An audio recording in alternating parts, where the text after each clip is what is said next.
ఓం నమ శివాయ. Common man power, common man problems మార్పు ప్రోగ్రామ్కి స్వాగతం, సుస్వాగతం. వీడియో చూస్తున్న వాళ్ళందరికీ thank you very much. So ఈ వారం ఏంటి అని చెప్పనంటే, రాజకీయాలు ప్రస్తుతం నడుస్తున్నటువంటి విషయాలు దేశంలో కావచ్చు, రెండు తెలుగు రాష్ట్రాలలో కావచ్చు, లేదు భారతదేశంలో ఉన్నటువంటి మిగతా రాష్ట్రాలలో కావచ్చు. సో దీని మీద ఏంటి అని చెప్పనంటే, దీని గురించి మనం తీసుకొని మాట్లాడి చేసాము అని చెప్పనంటే, ఒక భారతదేశమే కాదు, టోటల్ ప్రపంచం మొత్తంలో నడుస్తోంది ఏంటి అని చెప్పనంటే, ఈ రాజకీయ నాయకులు, రాజకీయ పార్టీలు రూలింగ్లో ఉన్నవి కావచ్చు, ఆపోజిషన్లో ఉన్నవి కావచ్చు, ఏదైనా కానీ ప్రజలకి అనేది 100% నిజాలు చెప్పరు. ఎందుకోసం చెప్పరు అని చెప్పనంటే, 100% నిజాలు చెప్పారు అని చెప్పనంటే, వాళ్ళు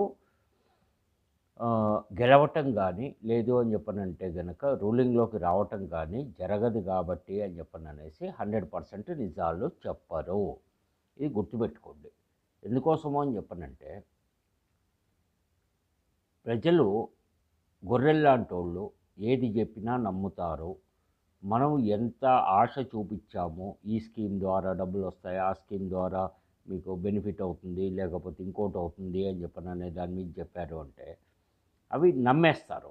అవి ఏ రకంగా ప్రజలు నమ్ముతారు అని చెప్పనంటే, ఓకే, నాకేదో మంచి జరుగుతుంది ఇంకోటి అని చెప్పననే దాని మీద ఉంటారు. ఇది ఒక సైడ్. రెండో సైడ్ ఏంటి అని చెప్పనంటే, ఎలక్షన్లప్పుడు ముఖ్యంగా భారతదేశంలో గత 40 సంవత్సరాల నుంచి స్టార్ట్ అయింది ఇది, అంతకంటే ముందు లేదు. డబ్బులు ఇస్తే కానీ ఓటేయము, స్కీమ్స్ ఇస్తే కానీ ఓటేయము, ఫ్రీగా మాకు ఎవ్రీ మంత్ డబ్బులు కావాలి, ఇవి ఇస్తే కానీ ఓటేయము, లేదు ఏ పార్టీ ఎక్కువ ఇస్తుంది అని చెప్పనంటే ఆ పార్టీకి ఓట్లు వేస్తాము, ఇంకోటి అని చెప్పననే దాని మీద ప్రజలు మైండ్ ఫిక్స్ చేసుకొని కూర్చొని ఉన్నారు. అయితే ఏ రాజకీయ పార్టీ అయినా, ఏ రాజకీయ నాయకుడైనా కానీ వాళ్ళ సొంత జేబుల్లోంచి డబ్బులు తీసి ఇవ్వట్లేదు. కానీ ఇక్కడ వాళ్ళు చెప్తున్నది ఏంటి అని చెప్పనంటే, ఎలక్షన్ టైంలో ఇప్పుడు ఉన్నటువంటి పార్టీ ఓ 2-3 పార్టీలు కంటెస్ట్ చేస్తున్నాయి. ఒక్కో స్టేట్లో కావచ్చు, సెంట్రల్లో కావచ్చు, ఇంకో దగ్గర కావచ్చు. ఇప్పుడున్న పార్టీ, రూలింగ్లో ఉన్న పార్టీ ఇన్ని లక్షల కోట్లు అప్పు చేసేసింది, అన్ని లక్షల కోట్లు అప్పు చేసేసింది, ఖజానా ఖాళీ అయింది, లేదు అని చెప్పనంటే కనుక దీన్ని అంతా గాడిలో పెట్టడానికి, లేకపోతే ఓ స్ట్రీమ్ లైన్ చేసుకోవటానికి అనేసి చాలా టైం పడుతుంది, ఇంకోటి అనేసి చెప్పేది వాళ్ళే. మళ్ళీ కొత్త స్కీమ్లు, కొత్త పేర్లతోటి ఎక్కువ డబ్బులు ఇస్తాము అని చెప్పేది వాళ్ళే. ఎక్కడి నుంచి ఇస్తారు? వాళ్ళ తాతలు సంపాదించింది ఇస్తున్నారా? లేదు అని చెప్పనంటే గనక వాళ్ళ సొంత ఆస్తులు అమ్మిస్తున్నారా? వాళ్ళ జేబుల్లో డబ్బులు ఇస్తున్నారా? వాళ్ళు దోచుకున్నది, దాచుకున్న దాంట్లోంచి తీసిస్తున్నారా? ఇయ్యరు. ప్రజలు కట్టేటువంటి ట్యాక్సులతోటే రాజకీయ నాయకులు బతుకుతున్నారు. సో దీనికోసం ఏంటి అని చెప్పనంటే, అప్పులు చేయటము అని చెప్పననేది చేస్తారు. ప్రజలు దాని మూలంగా, రాజకీయ నాయకులు అప్పులు చేయటం మూలంగా ప్రజలు కూడా అప్పులు చేయాల్సిన పరిస్థితికి వస్తుంది, ఇండివిజువల్గా ఎవరికి వాళ్ళు. అట్లాగే రాష్ట్రం అప్పుల పాలవుతుంది, దేశం అప్పుల పాలవుతుంది. కానీ ఏ ఒక్క రాజకీయ నాయకుడు, ఏ ఒక్క దీని మీద తీసుకున్నా కానీ, ఏ పార్టీ వాళ్ళని తీసుకున్నా కానీ వాళ్ళు ఏ రోజు అప్పుల పాలు కారు. ఎందుకు కారు?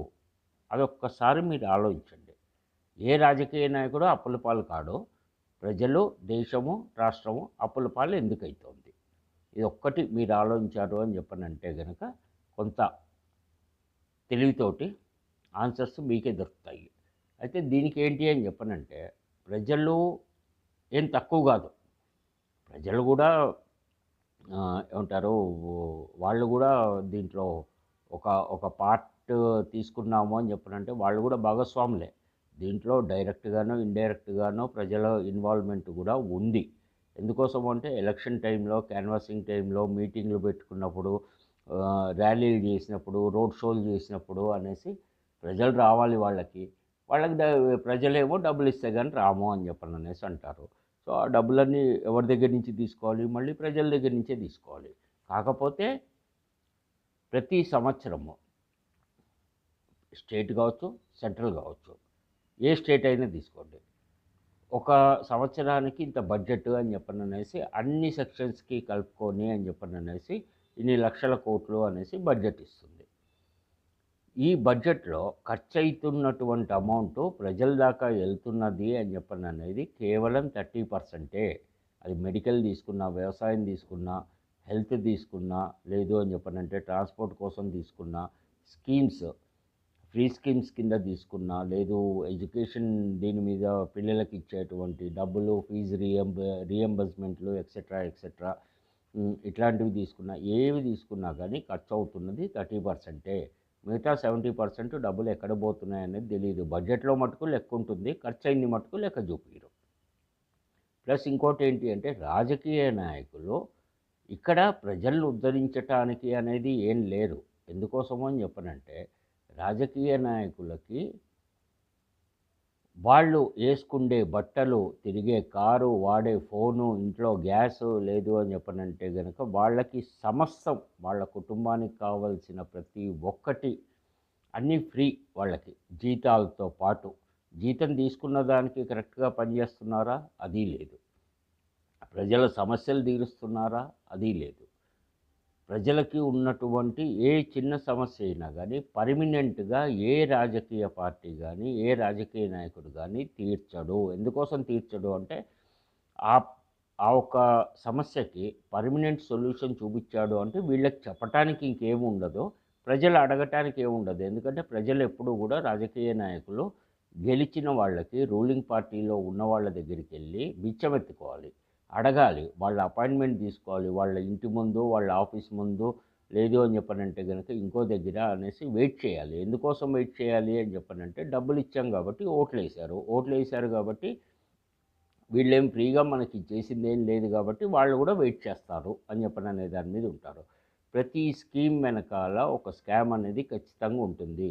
అది రూలింగ్ పార్టీ రూలింగ్లో ఉన్నప్పుడు అనేది బయటికి రాదు. ఆ రూలింగ్లో ఉన్న పార్టీ అపోజిషన్లోకి వెళ్ళి అపోజిషన్లో ఉన్న పార్టీ రూలింగ్లోకి వచ్చింది అంటే అది ఏ పార్టీ అయినా కావచ్చు, అప్పుడు ఈ స్కామ్లన్నీ కూడా బయటికి వస్తాయి. ఈ స్కాములు చేసిన వాళ్ళు లేదు ప్రజలు టీవీ ఛానల్ ద్వారా, లేదు న్యూస్ పేపర్ ద్వారా, సోషల్ మీడియా ద్వారా తెలుసుకున్న వాళ్ళు ఏంటి అంటే ఇంత డబ్బులు తినేశారా దీంట్లో అని చెప్పననేసి వాళ్ళు తెలుసుకొని బాధపడతారు, లేదు అని చెప్పనంటే నవ్వుకుంటారు. అంతకు మించి ఇంకేం లేదు. కానీ ఇక్కడ ప్రజలు తెలుసుకోవాల్సింది ఏంటి అంటే కష్టం మనది, పని మనది, జీవితం మనది, జీతం మనది, ఆ తర్వాత వచ్చేసి నమ్మకం మనది, మన భవిష్యత్తు బాగుంటుంది, లేదు పిల్లల భవిష్యత్తు బాగుంటుంది అని చెప్పననేసి చూసుకొని ముందుకెళ్ళటానికి అని చెప్పననేసి, ఆ తర్వాత చదువులు మనవి, ఆరోగ్యం మనది, డబ్బులు మనవి, ఓట్లు మనవి. కానీ అనుభవిస్తోంది కేవలం భారతదేశంలో ఉన్నటువంటి జనాభా 142 కోట్ల మందిలో 1% మాత్రమే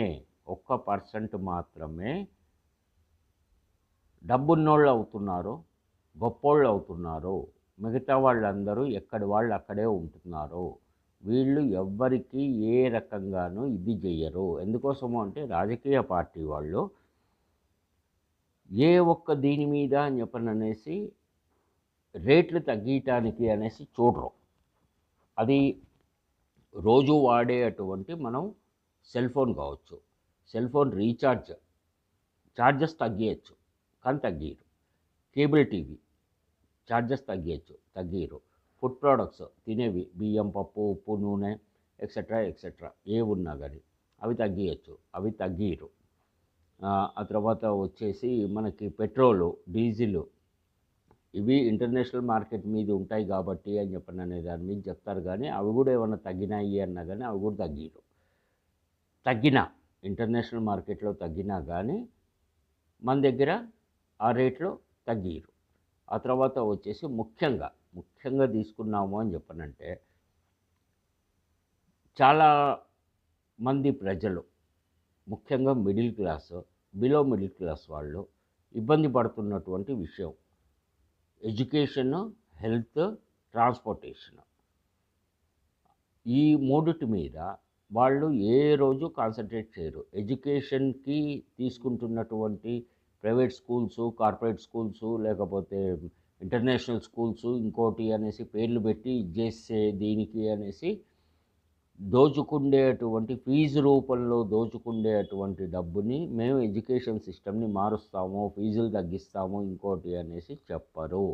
ఈరోజు దాకా చెప్పిన దాఖలాలు ఎక్కడన్నా ఉన్నాయి అంటే గనుక నాకు ఆ వీడియో కానీ లేదు అని చెప్పనంటే గనుక మీ కామెంట్‌లో పెట్టండి. అట్లాగే hospitals, corporate hospitals, private hospitals వాళ్ళు దోపిడీని కంట్రోల్ చేయరు. ఆ తర్వాత వచ్చేసి ట్రాన్స్పోర్టు. ప్రైవేట్ ట్రాన్స్పోర్టు మనకి తెలిసిందే. పండగలప్పుడు లేకపోతే శనాదివారాలు ఇంకోటి అని చెప్పననే దాని మీద అనేసి గవర్నమెంట్ తరఫున తీసుకున్నామంటే ట్రైన్ ఛార్జెస్ ఇష్టం వచ్చినట్టు పెంచేశారు. జనరల్ బోగీలు తీసేశారు. ఇంకా బస్సులకు తీసుకున్నాము అని చెప్పనంటే గనక పండగ రోజులు సాటర్డే, సండేలో వాళ్ళు ఇష్టం వచ్చినటువంటి రేట్లు పెట్టేసి అమ్మేస్తారు. అది కంట్రోల్ చేస్తాము అని చెప్పననేసి ఏ రోజు చెప్పరు. అట్లాగే మనం బ్యాంక్ లోన్‌కి అనేసి మనం వెళ్ళాము ఏదన్నా ఇల్లు కట్టుకోవటానికో, ఎడ్యుకేషన్ లోనో, ఇంకోటో అని చెప్పనంటే 100 రకాల డాక్యుమెంట్లు వెరిఫికేషను అని చెప్పననేసి అంటారు. సిబిల్ స్కోర్ ఎంతుంది అనేసి అంటారు. ఎక్సెట్రా, ఎక్సెట్రా అంటారు. ఓకే. రైట్. ఇవన్నీ చూసుకొని డబ్బు విషయం కాబట్టి అనేసి బ్యాంకులు జాగ్రత్త తీసుకుంటున్నాయి అనేసి అనుకుందాం. మరి కార్పొరేట్ కంపెనీస్‌కి అనేసి వేల కోట్లు, లక్షల కోట్లు లోన్లు ఎట్లా ఇస్తున్నాయి ప్రజల డబ్బుని? ఇచ్చారు. అవి వెనక్కి ఎందుకు రావట్లేదు? ఒకటి. రెండేంటి అని చెప్పనంటే గవర్నమెంట్ ఎవరు?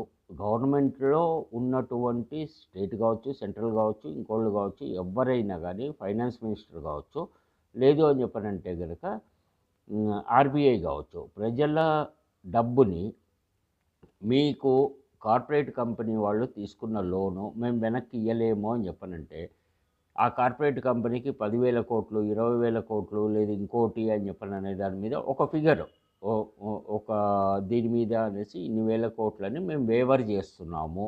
మీరు మీ కంపెనీ లాస్‌లోకి వెళ్ళింది కాబట్టి మీరు కట్టే అవసరం లేదు అని చెప్పననేసి అంటారు. ఎవడు బాబుగాడి సొమ్ము ఎవడు ఏ రకంగా ఎందుకు దానం చేయాలి?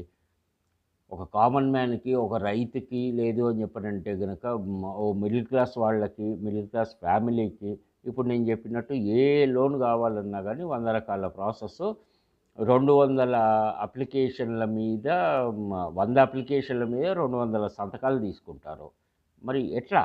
ఇవన్నీ కూడా పెద్దవాళ్ళకేమో వేవర్లు ఇచ్చేయి వేల కోట్లు, చిన్నోడికేమో ఎన్నో రకాల వెరిఫికేషన్స్ చేసి చెయ్యి. అదే రకంగా పెద్దవాళ్ళకి ఎందుకు చేయట్లేదు? ఎందుకు చేయట్లేదు అని చెప్పనంటే బ్యాంకు వాళ్ళకి, బ్యాంక్ బ్రాంచ్ మేనేజర్‌కి కావచ్చు, లేదు అని చెప్పనంటే గనక ఏజీఎం, డీజీఎం కావచ్చు, వీళ్ళందరికీ కూడా ఒక ₹1,00,00,000 పైన లోన్ ఇచ్చారు అని చెప్పనంటే గనక దాంట్లో ఆ బ్రాంచ్ మేనేజర్ దగ్గర నుంచి ఆ ఒక్క ఏజీఎం, డీజీఎం దాకా కూడా 1% కమిషను అని చెప్పననేది వస్తుంది వాళ్ళకి.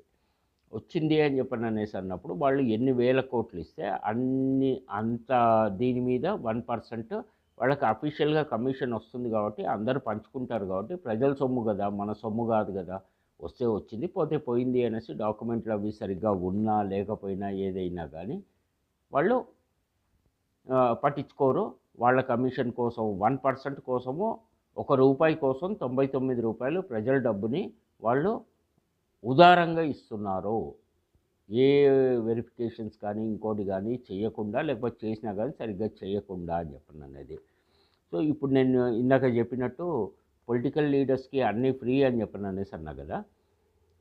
వాళ్ళ పిల్లల్ని వాళ్ళు తీసుకున్న లంచాల మీద లేదు ఇంకో దాని మీద ఎమ్మెల్యే కావచ్చు, మినిస్టర్ కావచ్చు, ఆ పైన వాళ్ళు కావచ్చు, వాళ్ళ పిల్లల్ని ఇంటర్నేషనల్ స్కూల్సు లేదు కార్పొరేట్ స్కూల్స్‌లో చదివిస్తారు. కాలేజీలు అట్లాంటివే ఉంటాయి. హైయర్ స్టడీస్‌కి ఫారెన్ పంపిస్తారు, చదివిపిస్తారు. ట్యాక్సులు కట్టి ఓట్లేసేటువంటి ప్రజలేమో చిన్న చిన్న స్కూళ్ళల్లో చదువుకోవాలి. అక్కడ ఫీజులు అనేది కంట్రోల్ చేయరు. అక్కడ మీరు అస్సలు ఫీజులు కట్టలేకపోతున్నారు అని చెప్పనన్నప్పుడు ఎళ్లి గవర్నమెంట్ స్కూల్‌లో జాయిన్ కాండి అనేసి ఉచిత సలహా ఇస్తారు. అది మనకు తెలీదు అన్నట్టుగా.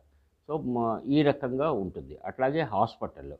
గవర్నమెంట్ హాస్పిటల్కి వెళ్ళి ట్రీట్మెంట్ తీసుకో అంటారు. ఓకే, గవర్నమెంట్ హాస్పిటల్లో వాటి పరిస్థితి లేదు ఇంకోటి ఏంటి అనేది వెళ్ళిన వాళ్ళకి, అక్కడ చూసిన వాళ్ళకి అని చెప్పననేది తెలుస్తుంది. అక్కడ ట్రీట్మెంట్ ఏ రకంగా జరుగుతుంది. ట్రీట్మెంట్ బాగా జరుగుతుంది గవర్నమెంట్ హాస్పిటల్‌లో. కానీ టైంకి జరగదు. సో, అదే రకంగా ఏంటి అని చెప్పనంటే ఇవన్నీ మారుస్తాము అనేసి ఏ గవర్నమెంట్ చెప్పదు.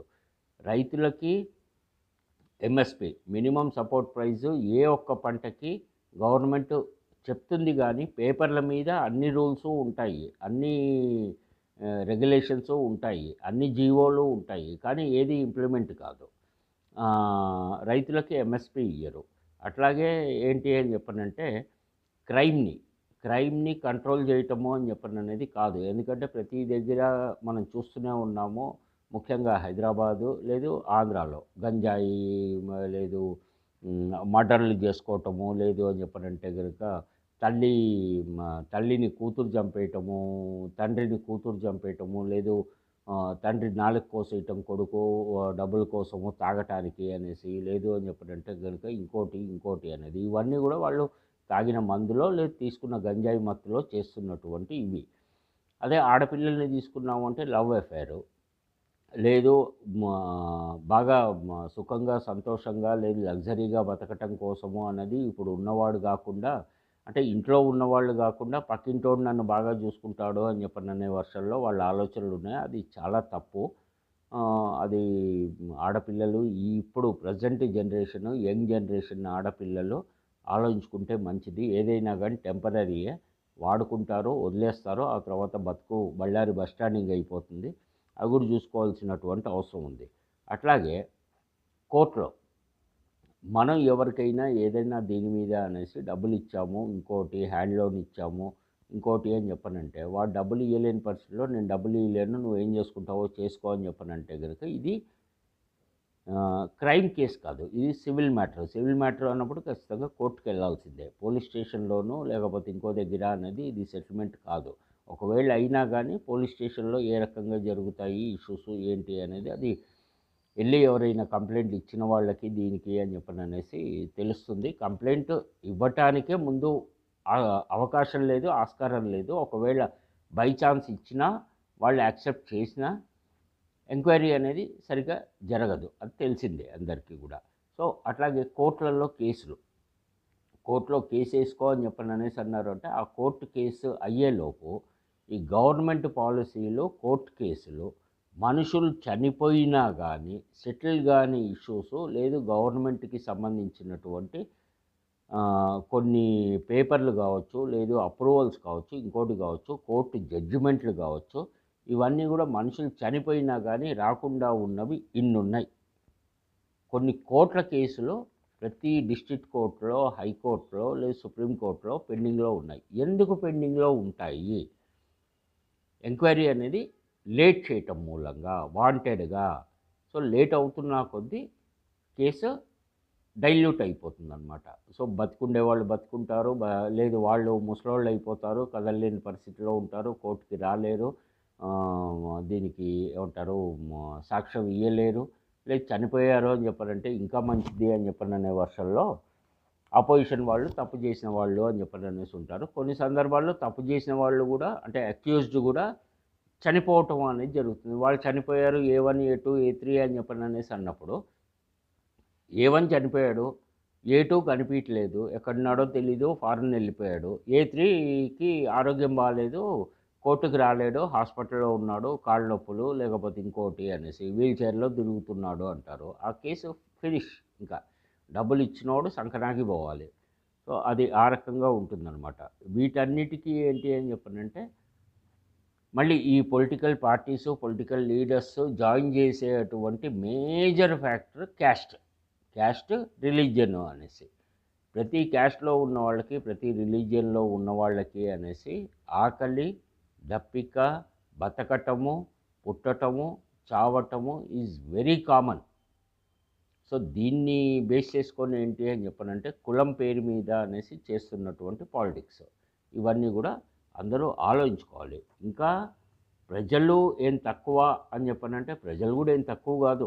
ప్రజలు కూడా చేయాల్సినటువంటి హంగామా అంతా కూడా చేస్తూనే ఉంటారు. ప్రజల్లో దీంట్లో అందరూ మంచివాళ్ళే అనేసి కాదు, వాళ్ళు చేసే మోసాలు చూస్తూనే ఉన్నాము. ఎన్నో టీవీలలో వస్తూనే ఉన్నాయి. మనుషుల్ని చంపుకోవటం కావచ్చు, మోసాలు చేయటం కావచ్చు, రియల్ ఎస్టేట్‌లో కావచ్చు, చిట్ ఫండ్స్‌లో కావచ్చు, ఫైనాన్స్‌లో కావచ్చు, లేదు హ్యాండ్ లోన్‌లు తీసుకునేవి కావచ్చు, బ్యాంకుల దగ్గర కావచ్చు, ఇట్లా చాలా ఉన్నాయి. చాలా పెద్ద లిస్టే ఉంది. అల్టిమేట్‌గా పోతోంది ప్రజలు, ప్రజల డబ్బు, ప్రజల జీవితం, ప్రజల ఆశ, ప్రజల నమ్మకము టోటల్‌గా వాష్ ఔట్ అయితోంది. ఇవన్నీ గూడా ప్రతి ఒక్కళ్ళు ఆలోచించాలి. దీనికి సొల్యూషన్ ఏంటి అని చెప్పననే దాని మీద నేను మీకు వీలైంది అంటే నెక్స్ట్ వీడియోలో, వచ్చే వారం చేసే వీడియోలో నేను మీకు డీటెయిల్డ్‌గా చెప్తాను. వినండి. విన్నారు అంటే కొంత క్లారిటీ రావచ్చు. కొంత ఆలోచన విధానం కూడా మీకు మారొచ్చు. ఓకేనా? ఓం నమో వెంకటేశాయ. మంచివాళ్ళందరూ బాగుండాలి. మంచివాళ్ళే బాగుండాలి. Thank you.